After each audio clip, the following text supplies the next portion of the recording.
Na aula de hoje, nós vamos continuar, né, com as propriedades e espectros das moléculas. Já falamos nas aulas anteriores sobre a ligação iônica e a ligação covalente. Hoje nós vamos comentar, né, de modo breve, sem muitos detalhes, né, porque não temos espaço aqui, mas vamos aproveitar para falar sobre outros tipos de ligações, ou seja, das interações interatômicas, mas no caso mais específico da aula de hoje, falar sobre as interações intermoleculares, tá? Ou seja, de uma molécula com outra, né? De moléculas interagindo entre si, e também de interações intramoleculares, a própria molécula, partes, né?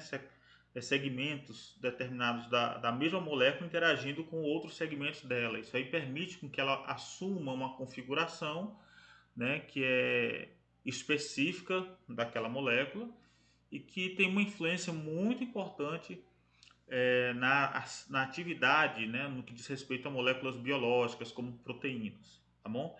Então a aula é bem instrutiva hoje, ela vai ser bem bacana, espero que vocês gostem. Tá legal? Bem, então como primeiro exemplo de molécula polar, a gente vai considerar aqui a molécula de água, tá? A molécula de água, ela tem uma distribuição, uma organização na seguinte configuração: é um átomo de oxigênio que compartilha dois pares de elétrons, tá? Um par de elétrons com esse hidrogênio aqui e outro par de elétrons com esse outro hidrogênio.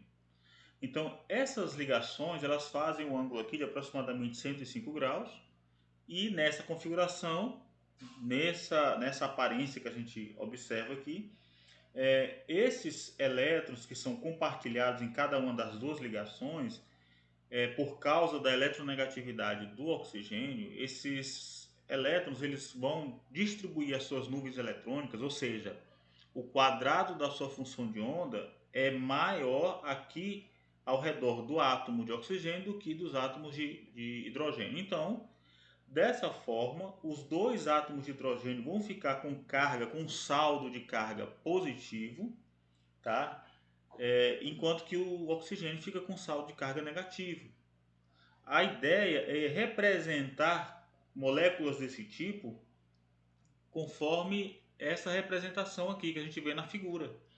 É um polo, uma carga negativa de um lado, no caso aqui fica virado para o oxigênio, e uma carga líquida positiva de mesmo valor, tá?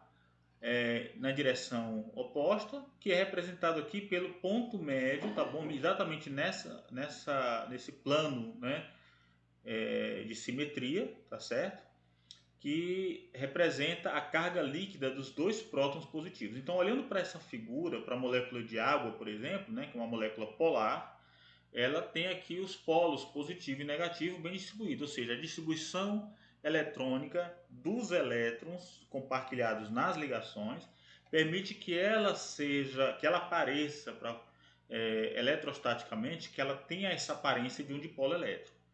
Então, uma molécula desse tipo, ele tem um campo elétrico do dipolo, tá bom? Então, essa carga positiva lá no ponto R, essa distância R, né? A distância a partir do centro do dipolo. O dipolo ele é caracterizado por uma carga positiva e outra negativa de mesmo valor, só que sinais contrários, separados por uma distância A, tá bom? Que é o comprimento do dipolo.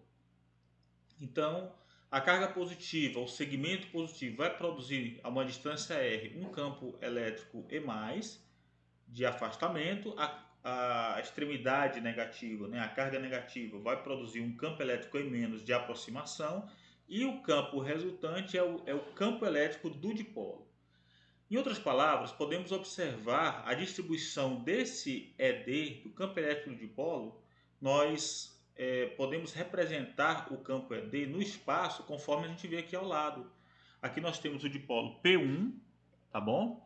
E as linhas de campo que nascem da carga positiva e vão até a carga negativa. Nascem na carga positiva, morrem na carga negativa, formando essas linhas aqui, esses laços, tá certo? Quando um outro dipolo, uma outra molécula polar, P2, um dipolo P2, ele interage, está na linha de ação do P1, ele vai, a tendência é ele se alinhar tá certo? O P2 se alinhar nessas linhas de campo elétrico do P1. Em outras palavras, como o P2 também é um dipolo, ele também é uma molécula com essa aparência, ele também vai gerar linhas de campo que vão passar pelo P1 e encerrar no P2. Mas por questão de simplicidade, a gente vai se concentrar no P1 e o P2 é a molécula polar que está interagindo com ele, tá? Muito bem, então quais são as propriedades desse campo, né, do campo elétrico ED? O campo elétrico ED ele é calculado para nós lá do eletromagnetismo, tá bom? Então o campo elétrico ED ele é dado por K, esse K é a constante eletrostática, tá? É 1 sobre 4πε. P é o momento de dipolo, tá certo? É o momento de dipolo do dipolo elétrico, né? Sobre R ao cubo, menos 3P interno R sobre R5 vetor R. Então, esse campo é um campo que depende de R, depende do produto interno de P, então é uma combinação de P, da orientação de P com o R, tá legal? Então, quando eu estou muito longe, né, para pontos A, esse ponto A aqui, quando ele está muito afastado do dipolo elétrico, aí essa equação ela ganha uma aparência um pouco mais simples, né? Ele vai aparecer como K, QA, esse QA aqui, olha, é a carga do dipolo, tá certo? Lembrando, o dipolo eletricamente, como um todo, é eletricamente neutro, mas a gente se refere à carga do dipolo como o valor da carga, né, positiva ou negativa, lembrando que eles têm que ser iguais, né? Então, QA eu vou chamar de P1, é o momento de dipolo do dipolo 1. P1 aqui é chamado de momento de dipolo, que é o valor da carga vezes a distância de separação. Então, quando eu estou para pontos muito afastados, quando R é muito maior do que A, ou seja, quando eu venho com esse ponto A lá para longe, o campo ele não cai com 1 sobre R ao quadrado, como é o caso de uma carga pontual. Ele cai com 1 sobre R ao cubo. Tá? Ele cai mais rápido, né? Ele diminui, ele vai a zero mais rápido do que o campo elétrico de uma carga pontual. Então, interações de polo têm essa propriedade de serem mais efetivas quando as moléculas estão mais próximas, tá? A uma certa distância, a interação eletrostática entre cargas pontuais que seria relevante, aqui não, aqui ela passa a ser a ter intensidade, a interação de polo passa a não valer mais. Muito bem, então para a gente entender um pouquinho mais, olha, a gente consegue visualizar aqui como é que ocorre duas moléculas de água interagindo. A gente tem uma molécula de água, o átomo vermelho é o átomo de oxigênio, esses branquinhos aqui, eles são os átomos, representam os átomos de hidrogênio. E a gente percebe que se o hidrogênio fica positivo e o oxigênio fica negativo, eles vão ter aqui uma interação. Esse tracejadinho aqui representa a ligação de hidrogênio. A ligação de hidrogênio é uma interação de polo. Então aqui nós temos uma interação de polo, tá? Que ocorre nas moléculas de água. Então a água que a gente bebe, essa água que está no refrigerante, no refrigerador, que sai da torneira, tá? Ela, a constituição dela, tá? Nas moléculas de água ocorre esse tipo de ligação aqui, uma interação de polo. Tá bom? Para entender um pouquinho mais sobre esse assunto, a gente pode ver aqui, olha, como é que ocorre a interação, né? Então, um dipolo vai ocorrer dessa forma, uma molécula de água, ela vai interagir com outra molécula de água, alinhando os seus dipolos, tá? Alinhando os seus momentos de dipolo, tá bom? Eu posso representar de modo mais simplificado, olha, cada molécula dessa como sendo uma estrutura assim, ó, cada desenho dessa, ó, essa molécula aqui é representada por essa figurinha, tá? Essa outra dessa forma e essa por essa. Então a gente percebe que a extremidade positiva de uma se liga na extremidade negativa do outro e assim por diante, como a gente observa aqui, já que o oxigênio é negativo e o hidrogênio é positivo, tá bom? Muito bem, então a gente vai nessa figura a gente observa aí o que acontece na água líquida, tá? Na água líquida acontece assim, olha, cada oxigênio vai se ligar a dois prótons de duas outras moléculas via ligação de hidrogênio, tá bom? Para a gente visualizar melhor isso daqui, a gente pode dar atenção a esse vídeo, tá legal? Vamos dar atenção aqui ao vídeo e a gente vai fazer aqui uma demonstração sobre como é que essas ligações ocorrem, as ligações de hidrogênio, e também qual é a importância da ligação de hidrogênio no que diz respeito às macromoléculas biológicas. Vamos dar atenção. Bem, pessoal, para a gente visualizar, né, como é que funciona a interação intermolecular entre moléculas polares, eu vou utilizar aqui um programa, né? Eu gosto muito de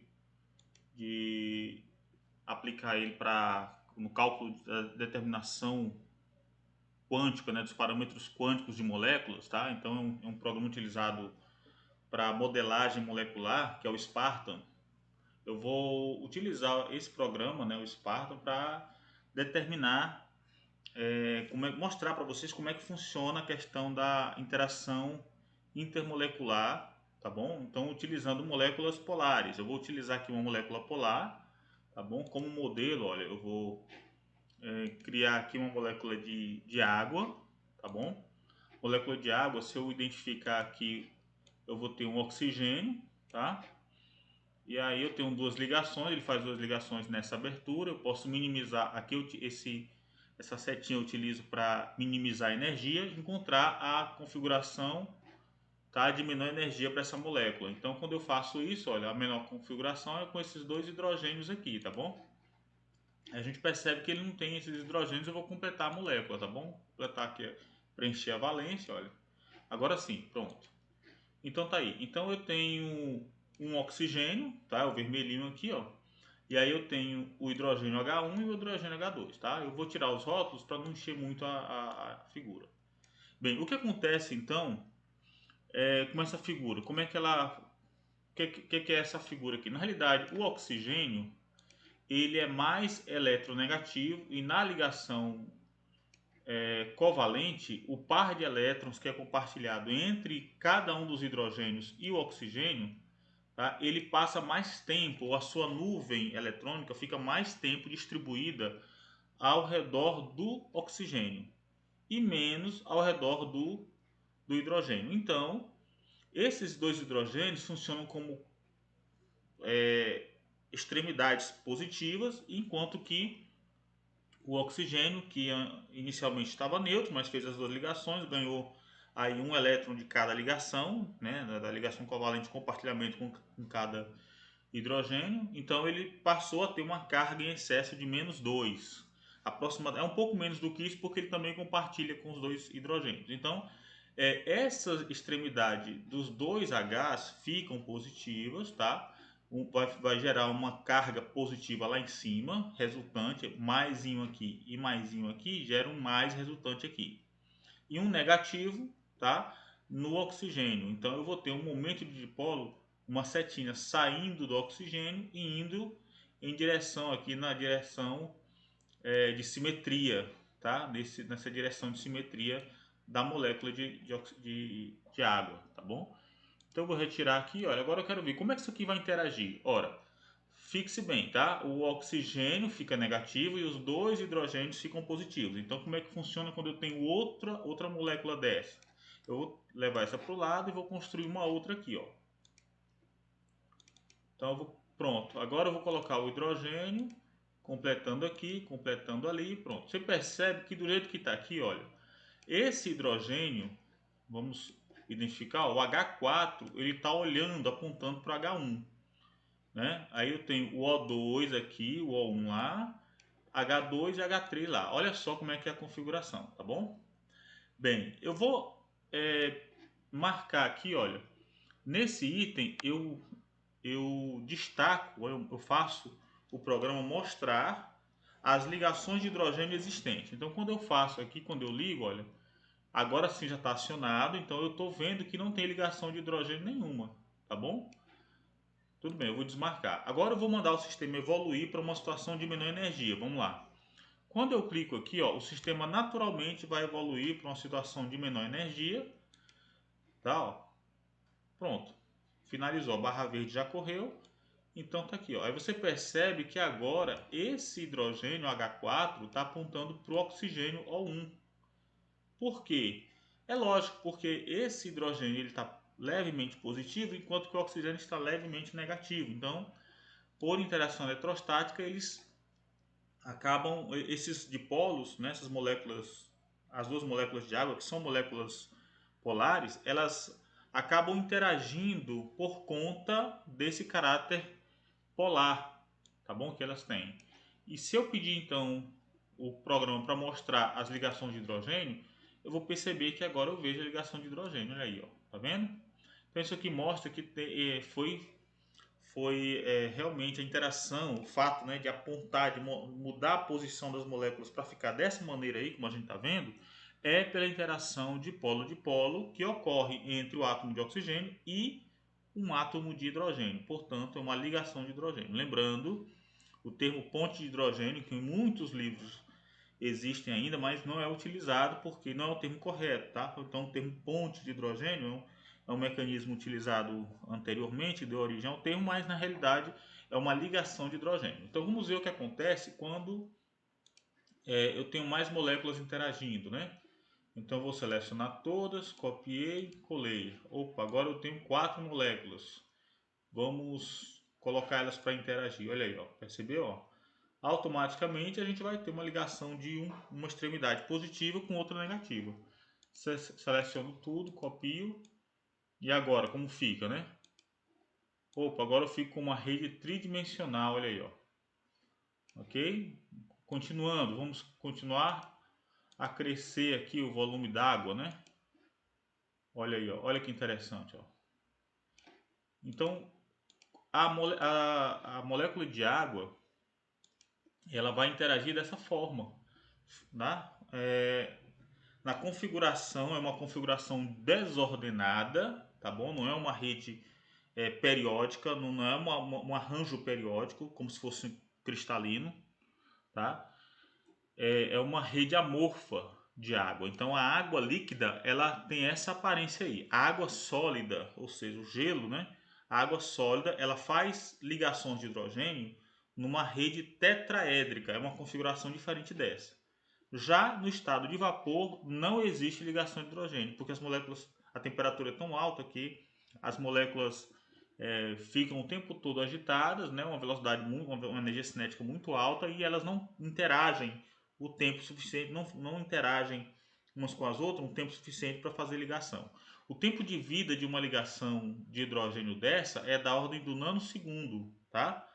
Então, vai do nano ao pico segundo. Então é um tempo muito curto. Aqui a gente está vendo uma estrutura fixa, mas na realidade ela não é assim.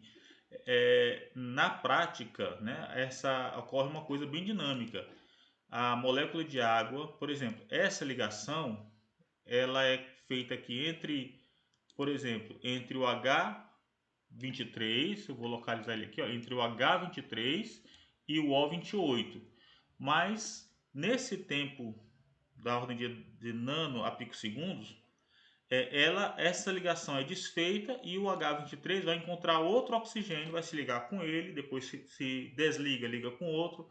Então ele fica o tempo todo fazendo esse liga e desliga, né? Essa ligação de hidrogênio, ela é formada e destruída da ordem do nano ao picosegundo, tá bom? Então aqui deu para ter uma ideia de como, né, de como é que ocorre a ligação de hidrogênio na molécula de água, tá bom? Entre as moléculas de água, ok?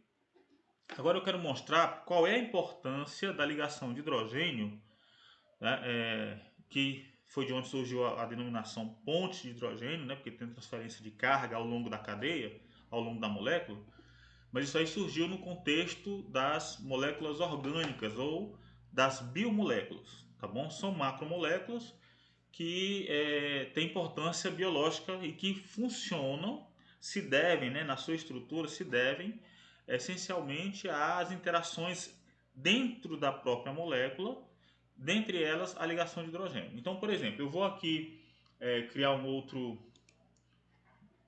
aqui um,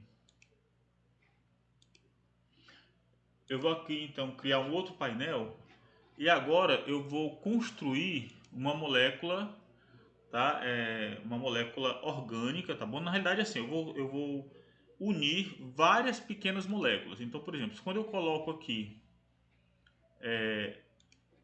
a glicina, tá? Quando eu seleciono aqui a glicina, a alanina, a serina, né? Então, eu tenho vários peptídeos que eu posso encadear na sequência, tá? Para formar aquilo que possivelmente seria uma proteína. Então, claro que aqui eu não estou construindo proteína nenhuma, né? Eu estou colocando de modo aleatório, não necessariamente vai gerar uma proteína. Mas eu vou pegar aqui então a glicina e aí eu percebo, olha como é que é a estrutura da glicina. Minimizar a energia, pronto. A glicina ela vai ter dois radicais livres aqui, porque vai ter uma sequência, né? Nesse primeiro radical e depois naquele outro, tá? Então eu posso agora colocar a glicina, posso colocar agora a cisteína. Olha aqui a cisteína, ó. Pronto. Tá certo? Então vai lá a cisteína. Então a cisteína, ela tem cada peptídeo desse tem uma estrutura própria, tá bom? Que a gente consegue identificar aqui. Bem, como é que é então o papel da ligação de hidrogênio? Eu vou criar agora uma sequência aleatória, tá? Ó, tá aqui uma sequência que eu já digitei, é só ir escolhendo aqui, clicando, tá? Posso fazer isso de modo aleatório para gerar aqui uma cadeia mais longa, tá bom? De vários peptídeos, tá bom? E agora, inserindo ela, eu vou inserir essa sequência, tá ok? Ó, vou inserir essa sequência aqui, ó, tá? Pronto, dá para ver melhor, vamos ver aqui se a gente consegue ver, olha. Essa é a sequência correspondente a isso aqui, tá? Que eu inseri, ó. Ok? Então a gente consegue, já reconhece aqui os átomos de carbono, são esses grafites, né? Vermelhos são átomos de oxigênio, tá bom? Os hidrogênios são esses cinza claro, tá? E assim por diante. Então é só clicar aqui e a gente consegue identificar, ó, o roxinho é o nitrogênio, tá? Esse amarelo aqui é o enxofre e por aí vai. Então eu vou tirar isso aqui, vou tirar o rótulo para não carregar muito a figura. Bem, aqui eu não estou vendo as ligações de hidrogênio, eu não marquei ligações de hidrogênio, né? Se eu marcar agora, opa, marcar aqui a ligação de hidrogênio, olha, eu percebo que por proximidade, essas ligações de hidrogênio já existem algumas ligações de hidrogênio, tá bom? Mas eu ainda não consegui, não obtive a configuração de menor energia. Então eu venho para cá, mandar minimizar a energia, olha, e aguardar o tempo necessário para que a configuração de menor energia seja alcançada. O programa vai aplicar cálculos quânticos para obter essa configuração, a gente não precisa entrar no mérito disso, mas o que importa é que depois, né, quando a configuração de menor energia for alcançada, a estrutura final da molécula, tá bom? A mais comum. E um dos fatores que vai determinar essa estrutura é, a ligação de hidrogênio interna ou intramolecular, dentro da própria cadeia, tá bom? Então vamos aguardar um pouquinho até acabar aqui a minimização da energia, tá? A obtenção da melhor configuração energética. Pronto, aqui nós já obtivemos a configuração de menor energia, tá bom? Então olha só, a estrutura, tá, dessa cadeia, ó, a gente percebe, lembra que são vários grupos moleculares, né? São vários peptídeos que a gente ligou, né? Um na sequência, né? E aí eles têm essa estrutura por causa, olha só, das ligações de hidrogênio, tá bom? Que ocorre. Então, quando isso aqui é só um pequeno segmento, né? É um pequeno polipeptídeo aí, que a gente encadeou de forma aleatória só para ter uma ideia. Mas na prática, como é que funciona? Na prática, uma proteína ela tem é uma sequência, né, gigantesca, né, de peptídeos e ele tem essa aparência aqui, olha, tá? Aqui a gente tem a aparência de uma proteína. Essa proteína tem um dímero à esquerda e o outro dímero à direita, tá bom? Então são duas sequências de cadeias aí, tá? E a gente percebe, olha, na representação de fita, tá? Essa aqui é uma representação de fita, mas ela, em alguns segmentos, ela é enovelada, tá ok? Ó, dá para perceber que ela é enovelada por conta das ligações, das ligações de hidrogênio naquele segmento, tá certo? E o fato dela ser enovelada assim permite que essa proteína exerça uma tarefa ou execute uma determinada reação dentro da célula, tá? Só para a gente ter uma ideia, como é que seria a aparência dessa proteína, né? Se a gente usar a representação de bola e bastão, né? Para representar os átomos. Olha aí, ó, como é que seria, tá vendo? Ó? Então, é bem complicado. Então, essa proteína, esse emaranhado de átomos ou de segmentos ligados, ela tem essa estrutura, não é de forma aleatória, tá? Mas isso aí é devido às interações eletrostáticas dentro da molécula, né? De modo especial, a interação, as ligações de hidrogênio, tá bom?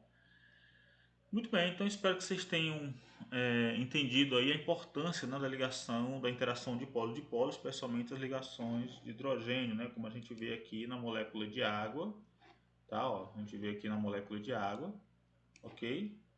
E como é que isso aí afeta o comportamento, a estrutura das moléculas biológicas, inclusive o perfeito funcionamento das células, tá? Como a gente já está acostumado a entender, né, o funcionamento das células para a manutenção da vida, tá bom? Então as reações biológicas se devem, né, em grande parte a essas interações intermoleculares, ou aliás, intramolecular, tá bom? Que, por exemplo, permitam que uma macromolécula como essa possa então realizar sua tarefa biológica no interior da célula. Bem, então como a gente viu, aqui a gente considerou moléculas polares, que já têm um momento de dipolo permanente, né? Já tem elas, por natureza, já têm uma distribuição assimétrica de cargas positivas e negativas. Mas pode acontecer também a interação entre moléculas que não têm essa distribuição assimétrica, ou seja, elas não têm uma extremidade ou uma região que já são carregadas, né? Ou tem um saldo maior de carga negativa ou positiva. Por exemplo, duas moléculas aqui, ó, que não tem momento de dipolo permanente, não tem esse pezinho, tá? Não tem momento de dipolo permanente. Mas o que acontece então? Se elas se aproximam até uma determinada distância, três efeitos podem acontecer. O primeiro é quando elas se aproximam até uma distância r, por questão de flutuação estatística, né, por causa da agitação térmica. Então pode ser que, por exemplo, alguma extremidade positiva, né, algum lado mais positivo de uma molécula interaja com o negativo da outra, e aí eles passam a induzir a orientação, a polarização da molécula, tá? A separação, a distinção entre cargas positivas e negativas de uma dada molécula, que por sua vez vai interferir na orientação ou distribuição de carga elétrica na outra molécula. Então, embora elas estivessem sem momento de dipolo permanente, elas sejam apolares, mas por causa da flutuação estatística, elas se aproximam e ou elas podem ficar assim, dessa maneira, tá bom? Havendo o que a gente chama de polarização de carga dentro das próprias moléculas, ou pode acontecer assim, ó, que elas fiquem orientadas dessa forma, tá? Então essa extremidade positiva, ela repele, ela atrai as cargas negativas da outra molécula, deixando a outra face positiva. Aqui acontece algo diferente, elas vão interagir de modo que uma extremidade, o polo norte aqui, fica negativo e o polo sul, o hemisfério sul, positivo, e isso produz, né, uma separação, né, de cargas na outra molécula, mas aí com a carga em sentido contrário, né? O polo norte lá, o hemisfério norte fica positivo e o hemisfério sul fica negativo. Ou pode acontecer assim também. Ao invés da positiva, fica a negativa, né? Negativa aqui de atração com a positiva da outra. Então existem essas três possibilidades de moléculas apolares, tá, interagirem entre si através da ligação de polo. tá bom? Muito bem, a outra ligação que a gente quer mencionar é a ligação metálica, tá? Na ligação metálica nós temos, por exemplo, aqui, olha, os átomos de um determinado metal, por exemplo, aqui o cobre, eles se organizam numa rede cristalina, tá? Aqui é a rede cristalina de face centrada, tá bom? Então é uma rede cúbica de face centrada, um átomo de cobre ocupa o centro de cada um desses lados aqui, tá bom? Desse cubo. E isso aqui se estende, né? Cada cubo desse interagindo com outros nas três dimensões vai gerar então o metal, a peça de metal, a peça de cobre. Tá? E muitos metais eles se organizam em estruturas cristalinas assim. Podem ser essa de face centrada ou pode ser de corpo centrado, pode ser de outras configurações. E com mais detalhes nós vamos ver mais adiante quando estivermos estudando mais propriamente a física do estado sólido, tá? Logo logo nós vamos ter uma aula falando física do estado sólido e nós vamos mencionar, voltar a visitar aqui a questão da ligação metálica, da estrutura dos metais. Bem, mas de modo mais específico, vamos nos concentrar aqui no átomo, de lítio, tá? O átomo de lítio, né, ele tem uma estrutura 1s2, 2s, tá? E o orbital de maior energia é o π20, tá bom? Que tem essa forma funcional aqui, tá? Então, C20, esse C é constante de normalização, a gente não vai colocar aqui para não carregar, que multiplica 2 menos R sobre A0, o raio de Bohr, tá legal? Vezes E elevado a menos R sobre 2A0. A forma da distribuição da nuvem eletrônica na direção R, né? Ou seja, a densidade de probabilidade, ela tem esse perfil, tá? Então tem um máximo aí em 0,2 nanômetros, tá? Se a luz é 0,1 nanômetro e máximo na origem, tá bom? Muito bem, o que é que acontece então quando eu tenho uma estrutura cristalina, tal como essa aqui, ó, que a gente está vendo para o átomo de cobre, mas eu tenho átomos encadeados, né, ou ligados em direção numa rede cristalina, tá? Uma estrutura gigantesca, enorme, onde eu tenho milhares, milhões, né, desses cubos aqui. A estrutura ela vai ter uma aparência como essa da figura, destacada lado a lado, tá vendo? Olha, a gente coloca aqui, ó, aqui representa um átomo, aqui representa outro, então o que a gente percebe aqui é que a função de onda agora ela tem uma densidade de probabilidade que se espalha ao longo de toda a rede, de toda a linha de átomos. Logo, o elétron que está no estado mais energético do átomo de lítio, ele tem a probabilidade de saltar ou de ocupar os vários átomos da rede, tá bom? Então, na ligação metálica, os átomos têm liberdade para saltar, para ocupar os diversos átomos que compõem o material. Por isso, aquela aparência brilhosa. Então, a gente tem as propriedades térmicas, de condutividade térmica e de condutividade elétrica, se deve a esse caráter, né? Ao fato da função de onda, né? Da densidade e probabilidade da função de onda, ela permitir, né, que o elétron ocupe os diversos átomos da rede, tá bom? Então, para entender um pouquinho mais sobre isso, a gente pode dar atenção aqui ao vídeo, que é demonstrativo, vai ser bem ilustrativo aqui de como é que isso aí funciona, né? Vamos dar atenção então.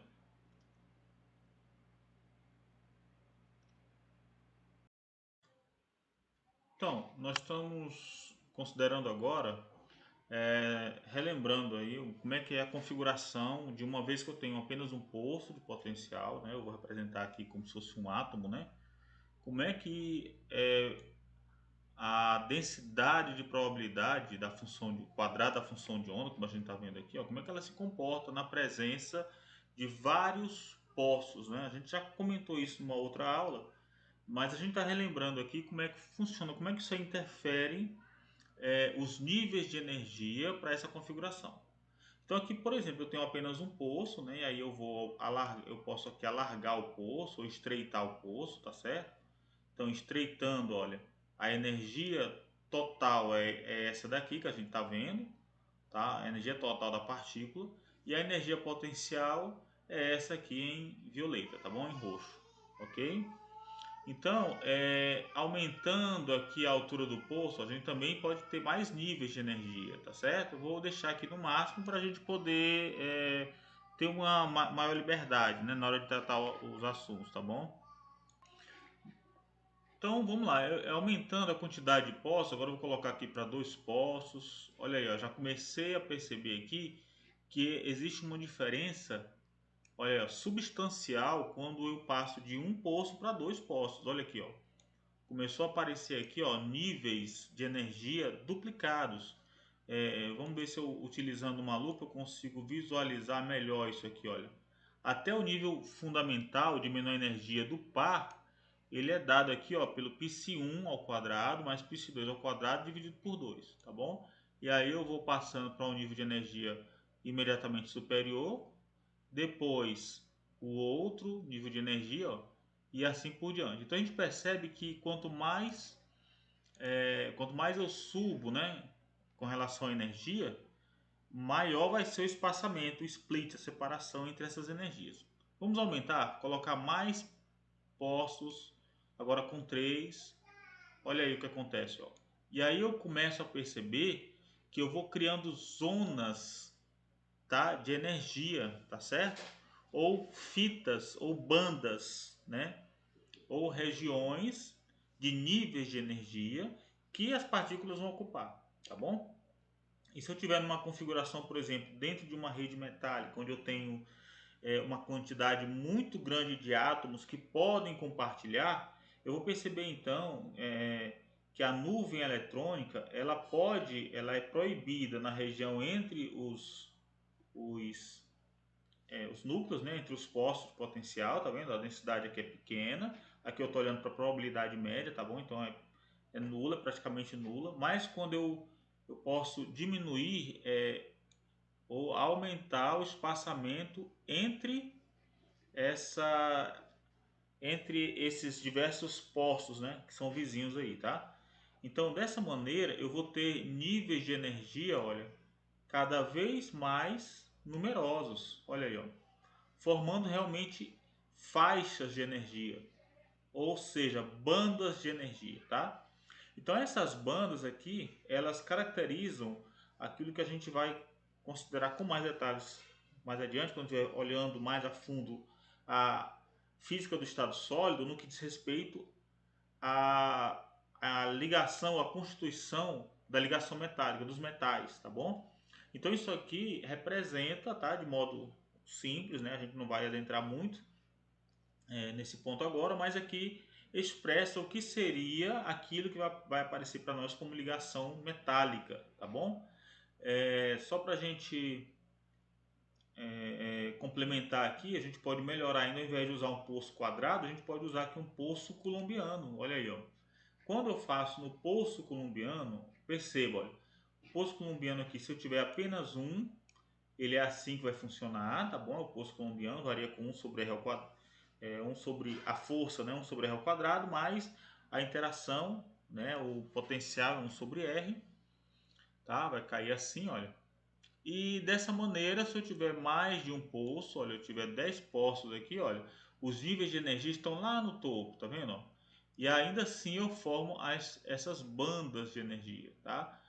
Posso variar aqui o espaçamento, tá certo? Eu posso estreitar o espaçamento, aumentar o espaçamento, e aí a gente percebe, aproximando ou afastando os átomos, tá?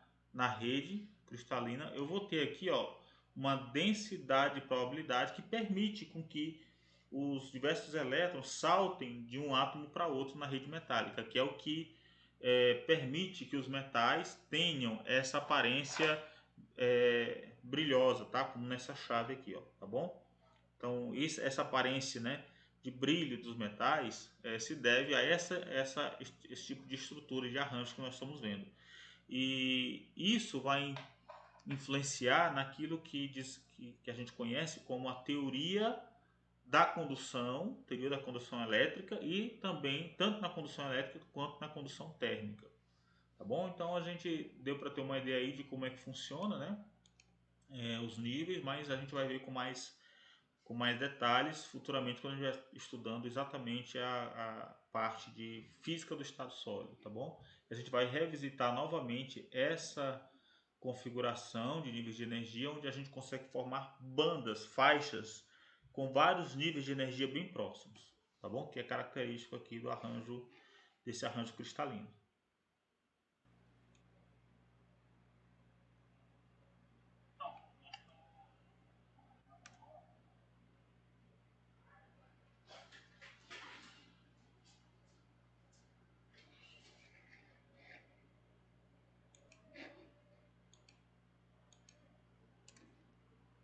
E aqui a gente percebe os níveis, né? As bandas de energia que a gente considerou anteriormente, a gente acabou de ver, e aqui tem uma representação simples, né, da banda de energia, mostrando aqui a energia de Fermi, né, o nível de energia de Fermi, tá? Esse conceito da energia de Fermi não vai ser considerado agora, porque ele faz parte lá do tratamento, né, da física do estado sólido, quando nós estivermos vendo isso. Então a gente vai ver que é uma das teorias para descrever o comportamento quântico, né, dos metais, tem a ver com o modelo que a gente conhece como modelo de gás livre, né?